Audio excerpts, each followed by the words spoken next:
straight for the trap. Time to move.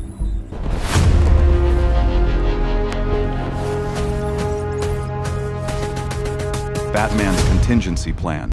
There are things that even science can't comprehend. I've faced gods, demons, and creatures that defy physics, but this being is different. Michael Myers, evil in its purest and most silent form.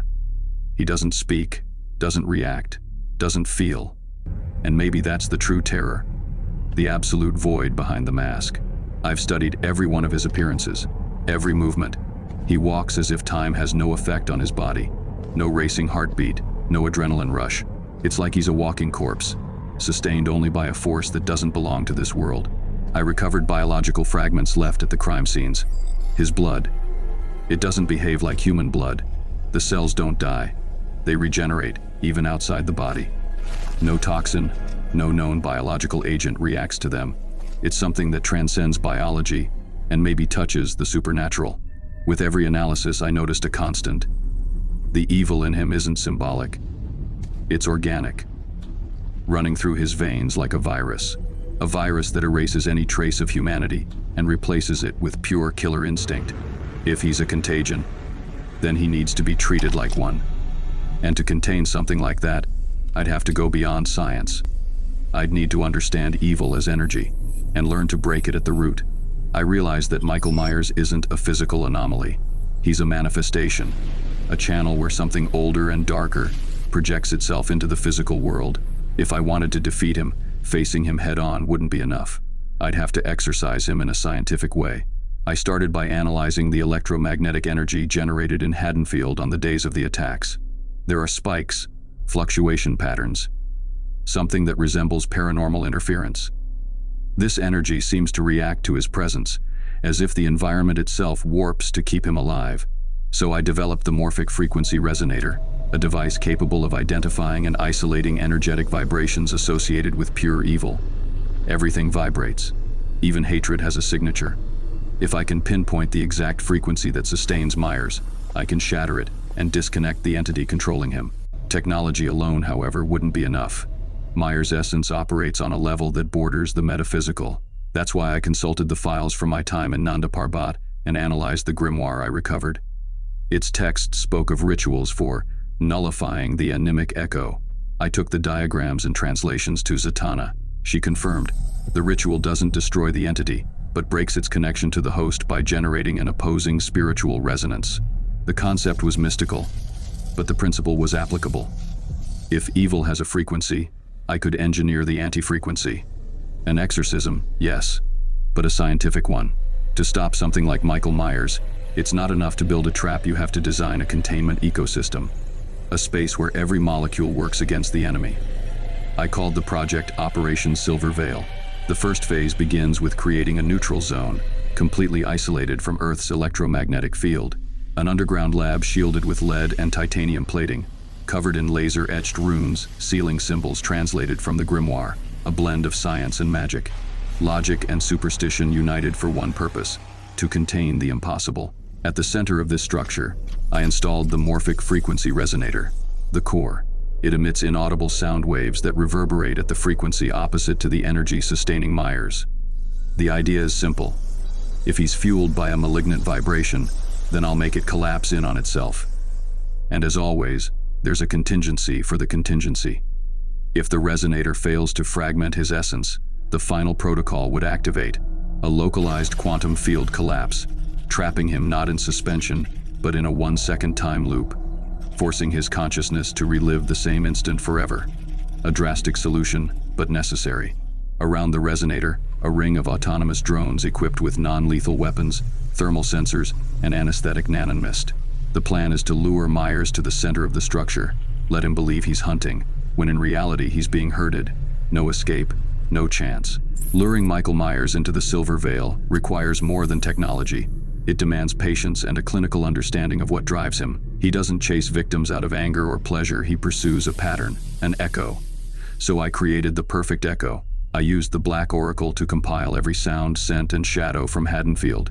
Then, I synthesized those memories in layers. Holographic projections that recreate facades, olfactory devices that release specific aromas, and directional speakers that play back familiar footsteps and whispers. The fake city isn't just visual, it's sensory. Every street is programmed to reinforce the illusion. But Michael isn't an ordinary animal. He tests reality with small rituals, locked doors, broken windows, the silence between clocks. For that, I inserted behavioral hooks, strategically placed familiar objects, a lamp that flickers in the exact pattern that preceded his previous attacks, a doll lying exactly where his oldest memories converge. He follows patterns. I use them as chains. Meanwhile, thief drones map his responses in real time. The Black Oracle calculates deviations and reconfigures the holographic city's route in seconds. If he hesitates, the replica shifts. New shadows emerge. Doors that were open before now close. Sounds that came from the right now come from the left. Confusion is the most powerful tool. A predator that doesn't recognize its territory becomes vulnerable.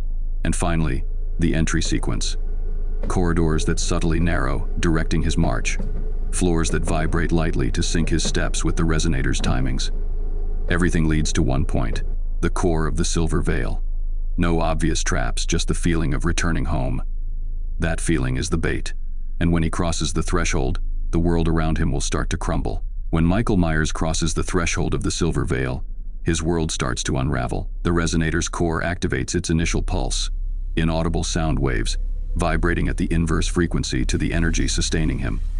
It's subtle at first, almost imperceptible, a tremor in perception, a chill down the spine. He doesn't understand, but he feels something wrong. Meanwhile, the drones adjust the environment in real time. Corridors stretch and shorten slightly. Shadows multiply. Reflections appear where they shouldn't. The floor vibrates in calculated patterns to sync his march with the resonator's pulse. Every step he takes increases the instability of his own essence. Michael doesn't hesitate, but every action is predictable. He reacts instinctively to the environment's stimuli, following the patterns I've learned to anticipate. The confusion is amplified by holographic projections of multiple Myers, as if he's surrounded by echoes of himself. He attacks shadows, passes through illusory walls, but doesn't realize the real trap is invisible. His own energy is being drained and fragmented. The resonator works in layers. The first just distorts perception. The second starts creating microfissures in the energy, keeping him alive. And the third sinks those fissures with the seals etched around the core. Each fissure is a vulnerable point, a fragment of his essence that can be isolated. At this moment, Myers is no longer just physical. He's an unstable projection of pure hatred, and I have control over the space he believes he dominates. He still walks, still attacks, but every attempt at resistance is calculated, every movement an opportunity to deepen his containment. He's walking into his own nightmare, and I'm the architect of every shadow that imprisons him. With each wave from the resonator, the fissures in his essence become visible only to me, in the Black Oracle's analysis. He still moves, still tries to strike, but the reality around him doesn't match his actions. Every act of violence he attempts falls out of sync, as if he's trapped between dimensions. It's at this moment that I activate the secondary seals. Runes etched around the core sync with the quantum pulse, creating a partial containment field. Michael Myers is still physical, but his essence starts to dilute. He's reduced to fragments of consciousness that can no longer reassemble. To reinforce the effect, I disperse a mist made of monitoring nanoagents. They don't harm, but they alter his perception of space, heightening the confusion and limiting reflexes. Every move he makes, every misstep, is an opportunity to strengthen the net, imprisoning the energy that sustains him. The goal isn't to kill him, or even physically harm him. It's to fragment what makes him invincible, making him vulnerable to definitive containment. When the fragmentation reaches its peak, Myers is ready to be transferred to quantum containment. It's not an ordinary cell, it's a structure that interacts directly with his essence's frequency, sealing each fragment in a state of perpetual suspension. Every seal, every energy field, every quantum pulse was calibrated to neutralize any attempt at reassembly. Here, science and mysticism meet. Ancient artifacts integrated into the structure convert residual hatred energy into a shielding field, ensuring no physical or spectral attack can penetrate. The Silver Veil collapses around him, and the drones seal the core, converting every remnant of movement into data that feeds the Black Oracle for constant monitoring. Michael Myers isn't destroyed. He's contained, sealed inside a prison that transcends time and space. Every fragment of his essence is now bound to the containment structure, unable to reassemble or escape. The question is no longer whether he can be stopped. It's whether anyone could comprehend what we've created to contain absolute evil. When it's all over, I stand alone before the quantum cell. Michael Myers is contained, but not defeated. His essence hasn't vanished. It's just been reorganized, divided, and sealed. The silence is absolute, but it carries the weight of all the violence he's spread. There's no relief, no satisfaction, just understanding. There are evils that exist beyond human comprehension, and to contain them, you have to go beyond what we call reality. As I watch the data on the Black Oracle, I realize this isn't the end. Every fragment of Myers is a reminder that evil persists in forms we can't measure.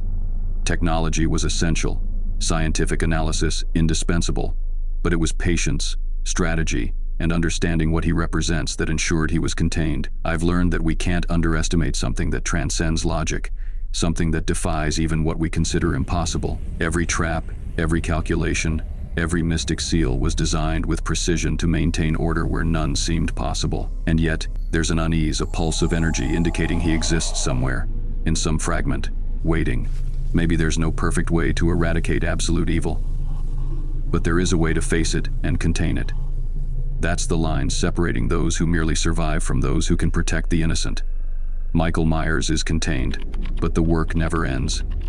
There's always vigilance, always preparation. Because evil doesn't rest, and neither can I.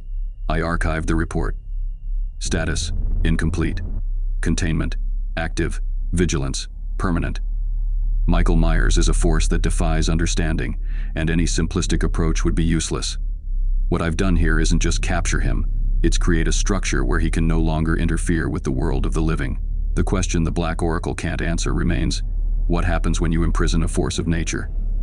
We don't destroy it, we just take it out of sight, and I need to know what else to prepare for.